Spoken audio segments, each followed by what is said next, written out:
我第一次看到演唱会就是，嘉宾出来之后，哎，那个歌手本人不见了。我现在是嘉宾的身份，不好意思，我比较人格分裂一点。今后也会继续那个就是角色扮演，请大家要适应哦，好不好？我跟你们说，当初苏打绿为什么会出来唱歌呢？就是因为苏打绿想要解散，哎，结果解散不了，所以当然到现在还是解散不了啊。怎么可能？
不好意思，我也不知道，我也不是每一次都想要把就是自己的演唱会弄得好像就是在讲道理啊，还是讨拍拍啊。但是我觉得此刻的我，这些泪水真的是幸福的泪水，因为我觉得今天最爱的人都在我身旁。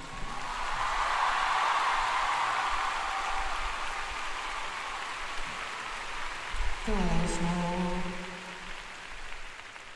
他们的存在，你们的存在，